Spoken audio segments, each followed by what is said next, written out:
Please like this video. It will really help this story reach as many people as possible. Thank you so much for your support. She didn't kiss me hello. She didn't even look up. I walked into our place at 7:30, shrugged off my jacket, and found Lauren at the kitchen island scrolling her phone like I was a delivery guy who rang the wrong bell. "You're early," she tossed without meeting my eyes. Traffic cooperated. I set my keys down. "You going somewhere?" "Out." She slid her phone into a small, glittery bag I'd never seen. "Don't wait up." "With who?" She smirked. "Wow. Straight to the quiz. Call it a basic courtesy." "Call it insecure." She shrugged into a cropped jacket. "You're not my hall monitor, Mike." Door. Heels. Perfume. Silence. The house felt like a hotel someone forgot to clean. If I'd known where it was headed, I would have changed the locks on my patience right there. I gave it a week. 7 nights of her slipping out around 8 and coming back after midnight. Cheeks flushed, a different blouse every time, the glittery bag replaced by a different one on Wednesday and another on Friday. The joint card pinged my phone each time. 90 at a wine bar, 130 at a boutique, 60 at rideshare. When she came home, she drifted past me like I was furniture. On night 8, I set a mug of coffee in front of her at breakfast and opened my laptop. "Lauren," I started. "We need to talk about the evenings." She didn't look up from the magazine. "The evenings are fine. They're expensive and unclear. Are we doing a budget meeting now?" She turned a page. "How romantic." "I'm asking what's going on. You're asking for permission to control me." Hard pass. "It's not control. It's respect." She laughed softly. "You're spiraling because your wife has a life. That's sad, Mike. Either it stops or you explain it." She finally met my eyes, lazy and amused. "No, no, no. I'm a grown woman. I'm not reporting in like a teenager. If you're threatened by it, that's your work to do." I closed the laptop. "Okay." Her eyebrow flicked. "That's it. Lecture over." Lecture never started. Rules did. I pulled out my phone, opened the bank app, and moved the joint card to a new household account I controlled. "House costs stay covered. Your personal spending isn't coming off my back anymore. You want nights out, fund them yourself." She stared like I'd flipped a table. "Are you serious?" "Completely. You're punishing me. I'm drawing a line around my resources. My line, my money. You chose mystery and midnight. Fine. Choose also how to pay for it." She stood so fast the stool scraped. "You're pathetic. Money police." "Or adult," I replied. "Pick whatever label helps." "Unbelievable," she spat. "You think you're the only one who can set rules? Watch me." "Great. Write yours down. We'll compare." She stormed down the hall, slammed the bedroom door, and left it there like a last name. The next evening, she came out in another dress and headed for the door with her chin high. She stopped, thumbed her phone, and when the card declined, she whipped around. "What did you do?" "Exactly what I said. You don't get to lock me out of money. It's my paycheck. I get to deploy it. We agreed to share. We agreed to respect. You broke that first." She stared for a beat, color rising. "Then I'll use my savings." "Good plan. Don't wait up," she hissed and left. I didn't. I shifted my life. Took my gym bag to the office, started lifting after work, said yes to Nate's invite to the Saturday garage project, dug out my old planer. At home, I moved my stuff into the guest room, tools in the closet, laptop leaving the kitchen after dinner, alarm set early. Communication dropped to household logistics. I wasn't sulking, I was reorganizing. 2 days later, she placed a to-go cup next to my laptop where I was paying bills. Vanilla. The kind I like. She hovered like she'd found Mercy hanging on a clearance rack. "I got you this," she offered. "You've been tense. I've been clear." "Maybe I was a little sharp," she admitted. "I could have explained better." "Can do it now," I answered, not touching the cup. "It's just, I need space sometimes. With the girls. You get that. Names. Plans. Time. If there's space, there's context." She folded her arms. "You don't need to know everything. I need to know enough." "That coffee'll get cold," she said, soft smile like we were in a movie. "Then we're both holding something that cools off when neglected," I said, and closed the laptop. "Thanks." She left the cup and disappeared. Later I sipped it. Vanilla. Sweet. I didn't move my things back. On Saturday, I went to Nate's. He's a contractor with a permanent smirk and a garage that smells like sawdust and projects. Carlos showed up too, steady, calm, a numbers guy who talks like a metronome. We were sanding a walnut slab when my phone buzzed. Unknown number? Nate glanced over. Mystery fan. I wiped my hands. Decline ping again. Joint cards no longer joint. So someone's discovering gravity. Carlos adjusted his glasses. You actually did it. I said I would. About time, Nate snorted. You've been carrying the house while she runs night school in vanishing acts. It's been a week. A week of disrespect is still disrespect, Nate said. What's your plan? Budget split. Schedule split. If she wants to be independent, we go all the way. She'll test it, Carlos warned quietly. Then she'll get nice. She already tried coffee. Phase 1, Nate grinned. Next is a love bomb. Don't blink. I clamped the board and shaved a curl of wood off. Clean, simple, straight line. When I got home, Lauren was on the couch watching a home show like she'd lived there all day. She muted it and looked at me. So, she started, is this our life now? You hiding in a guest room and running to your buddies. I moved where I wasn't treated like a ghost. Drama. Efficiency. You're being ridiculous. I'm being consistent. She rolled her eyes. I'm going out. Cool. You've got Lyft, savings, and a thrill for mystery. Enjoy. You don't own me, she shot back. Never tried. I own my time and money. We adjust for reality. Her mouth twisted. She grabbed her bag and left. I went to the guest room, pulled up a woodworking forum, and ordered 2 chisels. The silence was actually helpful. Another week passed like that. Her coming and going, me not waiting up. I cooked for myself, ate at the counter, washed my plate, watched a half inning of a game, and went to bed. When we spoke, it was practical. We're low on trash bags, she mentioned one morning, still scrolling. Delivery arrives Thursday, I answered. The air filter needs changing. I'll do it Saturday. Fine. Fine. I kept one eye on the clock and one on the line. When she dropped little digs, I didn't swing at them. You must feel really powerful, she mocked one night, face lit by her screen. No, I said. Just clean. On the 3rd Sunday, I ran into Dana at the office gym. Dana runs the front desk, has a laugh that carries, and a radar for nonsense. You look rested, she noted, racking her weights. Guest room has a good mattress, I replied. Translation, couch? 2nd bedroom. Upgraded. Rough patch. We're doing independent study. She raised a brow. On what? Communication avoidance. Boundaries. You're not the first to need that course, she shrugged. Just remember, once you build a wall, someone will either learn the gate or climb it. I've noticed. That evening Lauren took a new tack.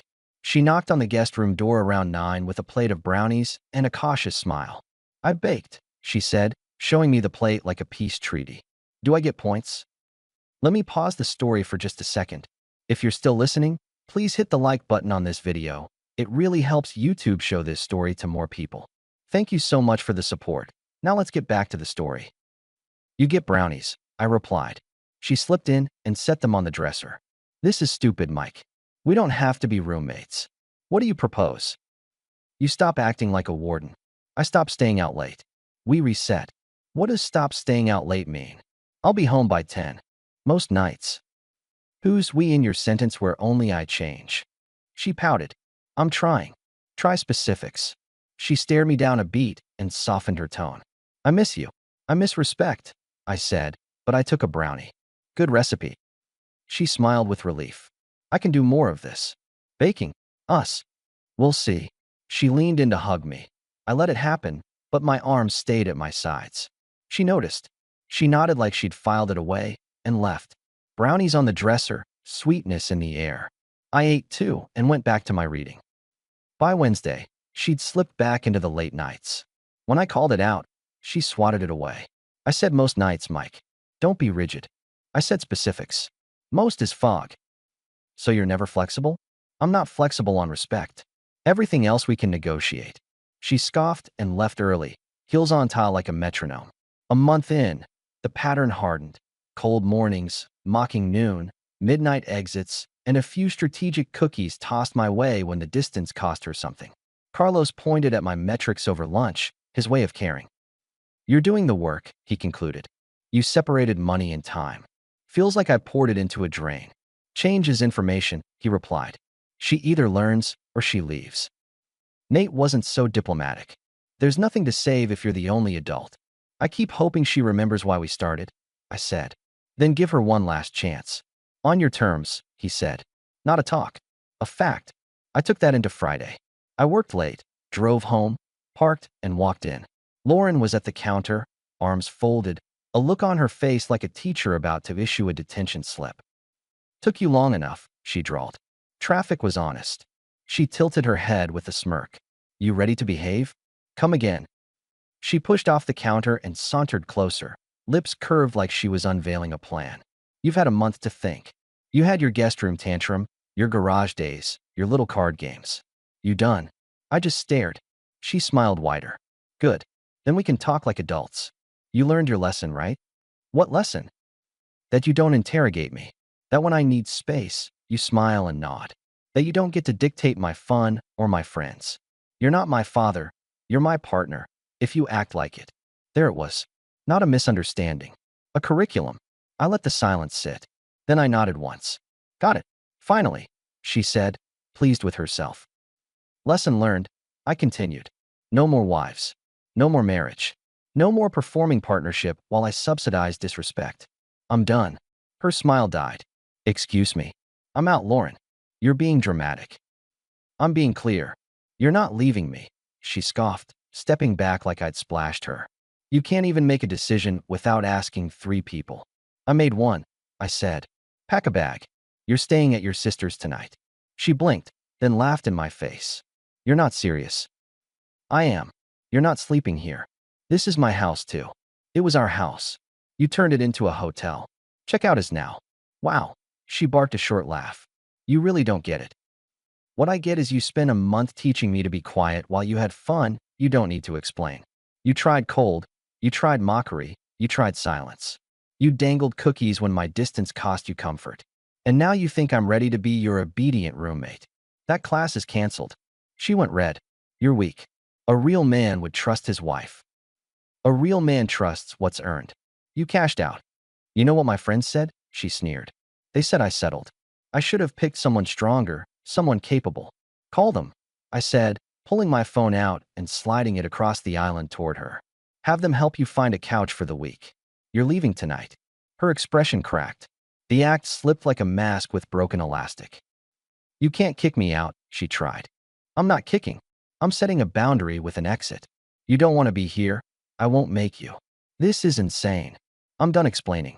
Suitcase. 10 minutes. She stared at me like a stranger had invaded her set. Then she walked down the hall and started yanking drawers. I pulled a couple of moving boxes from the garage and set them by the bedroom door. She threw basics into a bag with jerky motions. The silence was clinical. 10 minutes later, she rolled the suitcase to the door. You're going to regret this, she announced. Maybe, I said, opening it. But not tonight. She paused on the threshold. You really think you're some kind of hero? No, just the guy who finally stopped negotiating with disrespect. She left. The door closed. The house was quiet in a way I recognized from my best years, not my worst. The next morning, I called a locksmith to rekey the back door and texted her. Pick up anything else Saturday at noon. I'll be here. Are you filing? She wrote back. Yes. No discussion. You taught me that discussions don't change rules for you. Decisions do. I didn't send a photo, didn't gloat, didn't write a speech. I called my buddy who works in real estate and asked for a referral to a good counselor who specializes in endings, not repair. Then I went to work and focused like I hadn't in months. That evening, Nate and Carlos dragged me to the corner place. We sat in a booth, ordered wings and sodas, and let it be simple. You look lighter, Nate observed, wiping sauce with a napkin. I am, I admitted. Carlos lifted his glass. To boundaries. Nate clinked. To finally acting like the guy we knew you were. You could have told me that sooner, I snorted. We did, he shot back. You just needed the volume higher. Saturday at noon, I had her things packed in 3 labeled boxes. Clothes, toiletries, miscellaneous. She arrived with her friend Kayla, always opinionated, heavy eyeliner, a voice that could cut aluminum. Kayla started before the door closed. Mike, what are you doing to her? She's devastated. Boxes are by the hall, I said. Keep it short. You're throwing your wife out like a stranger? Kayla's tone was ripe with theatrical judgment. Lauren watched me, arms crossed, chewing her lip like she'd rehearsed 18 different ways to win and none fit the room. I nodded toward the boxes. You can carry, or I can leave them on the porch. Kayla planted a hand on her hip. You need to talk. Grown-ups talk. Grown-ups act on what's repeated, I said. Talking time ended last month. You're cruel, Kayla announced. Cruel would be staying in a house where respect went on vacation and pretending I didn't notice. I looked at Lauren. You wanted independence. You have it. She stared hard. So that's it. Years together, and you're just out? I'm not just anything. I'm done with a pattern. You compute pattern. You're making a mistake. I'm making a correction. Kayla blew air through her nose. He's unbelievable. Box. I repeated, pointing. Please. They carried the boxes out. On the porch, Kayla hissed something in Lauren's ear that I couldn't hear. Lauren didn't look back. They left. I closed the door and leaned on it for a second. No angels sang, no chorus. Just the kind of quiet you get after you shut off a machine that's been buzzing too long. On Monday, papers went where they needed to go. No fireworks, just signatures and next steps handled by adults who do this every day. I went to work, did my job, skipped the drama. That night, the guys came over with takeout. We ate around the island, the same one where she'd drawn the line in glitter and smugness. You're really done, Carlos said quietly. Yeah. You okay? Nate asked. I'm good, I said. I waited too long. But I'm good. He grinned. We're proud of you. Then he grimaced. That sounded like a coach speech. Ignore me. Noted, I smirked. 2 days later, the messages started. Short at first. How are you? Can we talk? I miss you. Then longer. I've been thinking. I'm sorry. I want to fix this. I can change. I'll be home by 9 every night. Promise. I didn't respond. Not out of spite. Out of principle. I focused on work, my lathe, new routines. I swapped the guest room for my old bed, opened windows, made eggs for breakfast, and didn't explain any of it to anyone. A week in, her texts got daily. Good mornings. Details about her day. Memes. Photos of a sunrise, like we were teenagers flirting long distance. I archived them. No block, no drama. Just not my problem anymore. 2 weeks after the door, I left for lunch and found her leaning on the hood of my truck outside the office building. Black dress, hair down, an expression rehearsed for sympathy. Mike, she called. Please. Hi. I replied, stopping a few feet away. We need to talk. No, we don't. You can't just ignore me. I shrugged. Watch me. She swallowed. I was wrong. I pushed it too far. You pushed it exactly as far as you wanted. I want to fix it. You want the house back without the rules. That's not fair. It's exact. She glanced at the glass doors, aware we were visible from the lobby. An older couple walked by and pretended not to listen. Dana from the front desk hovered inside like a bird at a window. Can we do this somewhere private? Lauren asked. No need. I love you, she said, eyes getting wet on schedule. I smiled a little.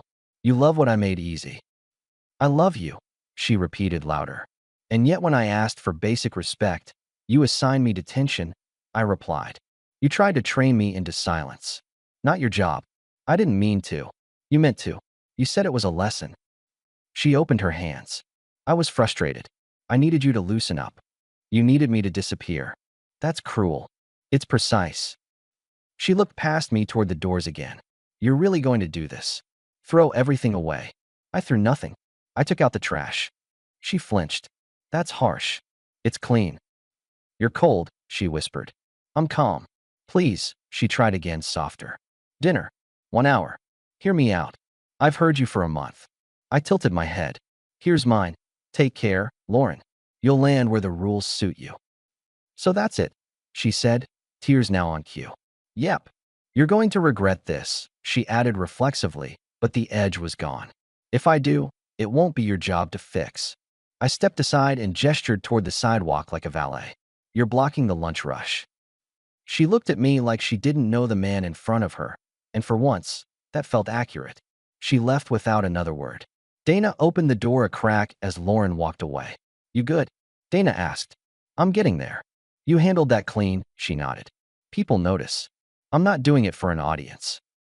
Still, she said, and let the door swing shut.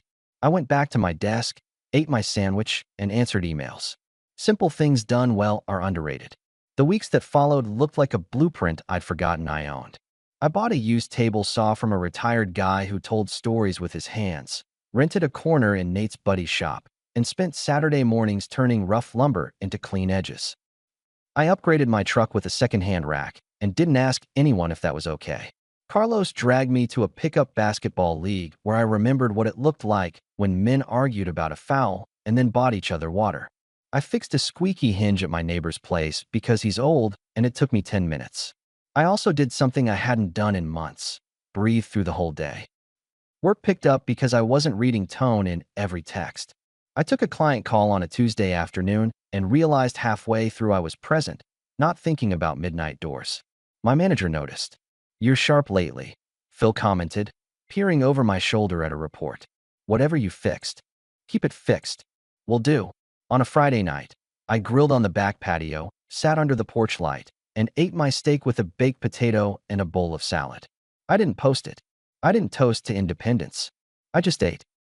About a month after the lunch hood stunt, a mutual acquaintance mentioned that Lauren was staying with Kayla in a small room while figuring things out. That she'd expected me to cave. That she was surprised the money stayed moved, the schedule stayed mine, and the door stayed closed.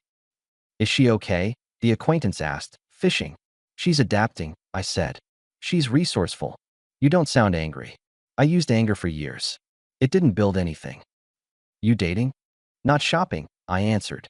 "Not hiding either." Truth was, a woman named Jenna from the shop stopped by my bench twice to ask about what species and once to ask about coffee. We grabbed a coffee the following weekend and talked about boring things that felt like sunlight. I didn't sell it as a life plan. I let it be what it was: two adults seeing if a conversation could breathe. That's the part people don't tell you. When the noise stops, quiet feels like a vacuum. But give it a minute and it turns into space. I got a text from Lauren one night out of nowhere. "I'm sorry I disrespected you. I was wrong. I miss us." I stared at it a long beat and did the adult thing. Nothing. Not a jab. Not a paragraph. Not a ghosted bubble left on read. I deleted it. Not out of malice. Out of maintenance. Nate came by on Sunday to help me install a French cleat on the garage wall. He looked around at the organized tools and shook his head. "You're dangerous now," he joked. "A man with free Saturdays." Terrifying, I agreed. Carlos joined, leaned against the workbench, and took in the clean lines. "How's the piece?" he asked. "Loud at first," I said. "Now it hums." "You hear from her?" Nate prodded. "She tried the lobby," I said. "I know. Dana told me." Nate snorted, then grew serious. "Look, man. Proud of the way you did it. No trash talk. Just gravity." "I'm not interested in speeches," I said. "I just want my life back." "You got it," Carlos nodded. "Don't hand it back." "I won't." When I think about that month, I don't remember the outfits or the late-night perfume. I remember the moment she called it a lesson. Like I was in her classroom, assigned to shut up and pay up. That's what snapped it for me. Not jealousy. Not suspicion. Not even money. It was the arrogance of trying to train me. I don't do training. I do agreements. When agreements break, I don't punish. I replace. So if some guy hears this and thinks, maybe I'm overreacting, maybe I should just loosen up, I'll tell him what I told myself. Loosen up on control, sure. Never loosen up on respect. You can be kind without being a doormat. You can be patient without being blind. You can forgive without handing your spine to somebody who's happy to bend it. I didn't leave with fireworks. I left with a sentence and a bag. She lost the house for the night, then for good. She lost the comfort of a man who paid and smiled and asked fewer questions than he should have. She lost the stage she was using to rehearse control. I got my mornings back. I got my friends back. I got a shop where walnut turns into clean edges under my hands. I got a quiet truck and a clean kitchen and a calendar that doesn't apologize for me. People act like there are winners and losers in this. They're wrong. There's just a line. On one side is respect. On the other is noise. I chose my side and stood there. And when she asked, "You learned your lesson?" I did. Just not the one she assigned. Our story has come to an end. If you've made it this far, how about subscribing to our channel? It helps us immensely. I've selected 2 other videos for you that I'm sure you'll enjoy. Feel free to click on them. I'll be waiting for you in the next story. See you soon.